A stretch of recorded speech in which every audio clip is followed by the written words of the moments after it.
할렐루야. 하나님께 영광 돌립니다. 여러분 모두 축복합니다. 여호와는 나의 목자시니 내가 부족함이 없습니다. 오늘도 분명 여호와 이레 여호와 니시 여호와 샬롬의 하루가 될 것을 믿습니다.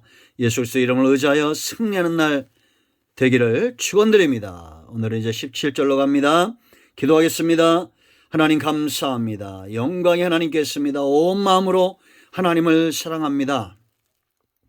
주의 음성을 사모하고 하나님의 임재를 사모하는 주의 백성들을 축복하시고 이기며 승리하는 삶 가운데 날마다 서게 하시며 주님과 동행하는 삶의 축복을 체험케 하옵소서. 우리의 눈과 귀가 마음이 열려져 믿음에 서는 시간 되기를 원합니다. 종을 낮추시고 겸손하게 하시고 오직 말씀의 통로만 되게 하옵소서. 예수님의 이름으로 사모하며 기도합니다. 아멘. 할렐루야. 자, 여러분 17절 말씀 보세요. 모세가 하나님을 맞으려고 백성을 거느리고 진에서 나오매 그들이 산기슭에 서 있는데. 자, 본문을 충분하게 읽으세요. 16절부터 25절까지. 우리가 어제는 하나님의 임재의 모습들을 살펴봤습니다. 중요한 팩트 핵심은 흉내낼 수 없다는 겁니다. 진짜와 가짜는 반드시 표가 나게 되어 있습니다. 비슷한 것 같지만 달라요. 하나님의 임재는 우리의 눈을 열고 귀를 열고 마음을 열어 그 앞에 정직하고 겸손하게 거룩하게 하나님의 임재 앞에 건전하게 두려움에 떨게 한다라는 겁니다. 이것은 맹목적인 공포가 아니라 죽을 것 같은 공포가 아니라 하나님의 임재 앞에서 우리의 온 영과 온 삶이 깨어나는 거예요. 하나님은 그렇게 우리를 만드실 거예요. 건강한 삶의 모습이 있죠. 병든 자의 모습이 있습니다. 그건 완전히 다릅니다. 그러므로 하나님의 임재를 경험한 자들마다 영적으로나 삶의 건강함을 회복하는 겁니다. 아멘. 여러분, 믿음의 사람들은 다 누굽니까? 하나님의 임재를 경험하고 그 선하신 뜻을 체험했던 거예요. 자, 그렇다면 이제 이런 하나님의 임재를 바라고 약속대로 임하시는 그 하나님의 임재를 사모하는 저와 여러분은 어떻게 하나님 앞에 있어야 됩니까? 가장 중요한 것은 핵심이죠. 우리가 이미 알고 있는 정답, 사모함입니다. 여기 17절 말씀 보면 모세가 하나님을 맞으려고 그랬습니다. 이거는 다른 마음이 없다는 겁니다. 오직 무엇을 위해서 존재합니까? 하나님 앞에 서기 위해서, 하나님 앞에 나가 하나님을 맞이한다. 인간이 하나님을 맞이할 수 없죠. 죄인이니까. 그런데 하나님은 우리의 중심을 기뻐하시고 죄인들과 함께하기를 기뻐하는 겁니다. 여러분, 다윗이 온전한 의인입니까? 아니잖아요. 그런데도 다윗은 그 중심에 하나님을 맞이하는 사람, 하나님을 영접하는 삶, 이게 사랑입니다. 하나님 외에는 다른 것들 그 마음에 두지 않는 삶입니다. 모세가 지금 하나님의 임재하심과 하나님을 맞이하려고 마치 마중 나가듯이 그렇게 하나님 앞에 나아가는 겁니다. 백성을 거느리고, 이건 백성의 장로들이죠. 그리고 자신들이 할 수 있는 최선의 자리만큼 나아갑니다. 이 울타리가 쳐져 있었어요. 그 위로 올라갈 수 없었습니다. 하나님이 허락하신 그 영역까지 최선을 다해서 나아가는 겁니다. 여러분, 사랑은 배우지 않아도 아는 것이고 체험하는 것입니다. 인격과 인격의 만남입니다. 하나님은 저와 여러분이 충분히 사랑할 수 있는 살아계신 분입니다. 우리를 용납하시는 분입니다. 그 하나님을 사랑함으로 만나시길 바랍니다. 하나님의 임재 앞에 공포가 아닙니다. 이제 그 앞에 사모함으로 모세처럼 다윗처럼 아브라함처럼 그렇게 벗으로 나아가야 됩니다. 이스라엘 백성들은 하나님의 산에 올라갈 수 없었지만 우리는 지성소까지 나아갈 수 있습니다. 왜냐? 정결함, 성결함이 회복되었기 때문이에요. 예수님의 피를 의지하여 사모함으로 지성소로 나아가는 우리 모두가 되어야 되겠습니다. 우리의 삶을 보시고 응답하는 것이 아니에요. 우리가 얼마나 주님을 의지하고 주의 보를 의지하는가 그 중심을 보시는 겁니다. 그러므로 하나님께 나아가세요. 습관적으로 죄를 짓는 것이 아니라 습관적으로 하나님 앞에 나아가고, 여러분 히브리서 10장인대로 모이기를 피하는 자들의 습관이 있다고 그랬습니다.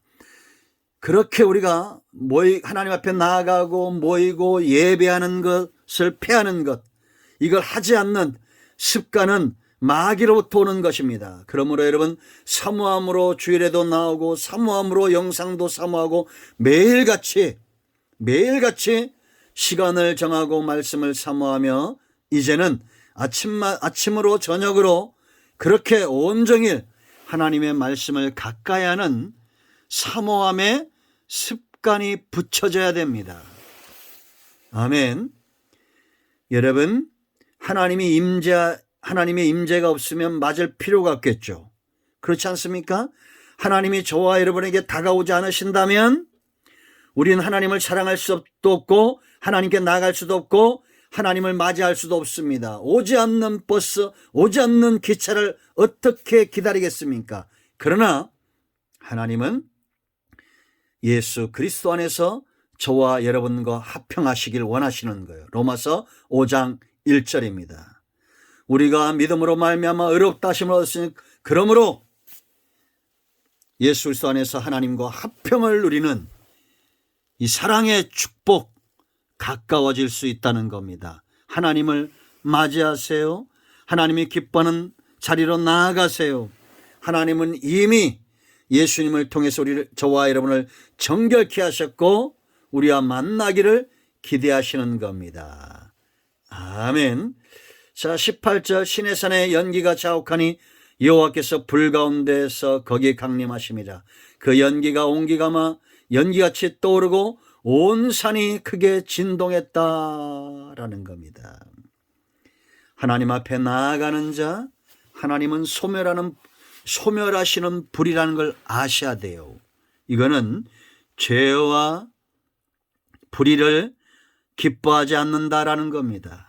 여러분, 우리가 사랑하는 사람들을 만날 때는 신부가 신랑을 위하여 단장하는 것처럼 단장을 하죠. 우리가 하나님께 나아갈 때 그와 같이 준비되어져야 됩니다. 우리의 중심이 이제 앞으로 보겠지만 단지 호기심, 신비적인 것 이런 것 때문에 죄인이 하나님 앞에 밀고 올라갔다 죽임을 당할까, 22절부터 계속 하나님이 그걸 다시 한번 경고하는 겁니다. 그것이 아니라 우리의 준비는 첫째는 사모하는 마음이고 두 번째는 죄에서 떠나가는 겁니다. 정결케 되는 겁니다. 하나님이 기뻐하는 것들로 치장하는 겁니다. 아멘. 온 땅이 산이 진동했어요. 하나님의 임재하심. 여러분, 예수님이 나귀를 타고 예루살렘에 입성하실 때 아이들이 어떻게 소리쳤습니까? 호산나 다윗의 자손이여 그랬습니다. 그때 그걸 막아서는 자들이 있었어요. 예수님이 뭐라 했습니까? 그대로 두라고 그랬습니다. 저들이 소리치지 않으면 돌들이 소리친다고 그랬습니다. 온 땅도 온 산도 크게 진동하며 하나님의 임재를 기뻐하지 않습니까? 그러면 우리도 하나님과 우리 사이의 기쁨과 사랑과 하나님의 임재를 막는 이 모든 죄담을 허물어버리고 하나님이 기뻐하는 것들로 치장하고 하나님의 임재 가운데 있어야 됩니다. 아멘. 주여, 내가 여기 있습니다. 나를 보내소서 고백했던 이사야 선지자의 하나님의 임재 앞에 그가 있을 때 하나님의 제단 숯불로 그의 입술을 지지고 그의 온몸을 정결하게 하고 이제는 하나님께서 보내시기에 합당한 자가 되었던 것을 우리가 봅니다. 하나님은 소멸하시는 분이에요. 우리 안에 있는 모든 죄와 죄인들은 반드시 소멸될 수밖에 없지만 저와 여러분은 예수 그리스도의 공로를 힘입어 살아난 존재가 되었습니다. 그렇다면 하나님의 임재 앞에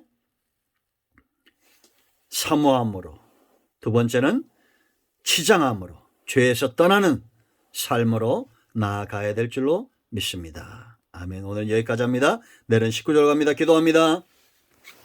하나님 감사합니다. 영광과 감사와 존귀가 하나님께 있습니다.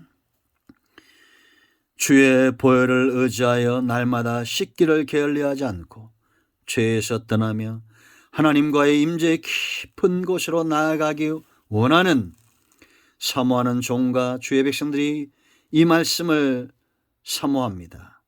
회복시켜 주시고 마음이 상한 자 병든 자 치유하시고 하나님 앞에 날마다 사모함으로 성결함으로 자기를 치장하고 나아가는 주의 백성들 되게 하시며 죄와 세상의 모든 불의한 것들에서 떠나는 지혜와 깨달음이 있기를 원합니다. 예수의 이름으로 사모하며 축복하며 취하며 기도합니다. 아멘. 할렐루야. 응답되었습니다. 여러분 모두를 축복합니다. 아멘.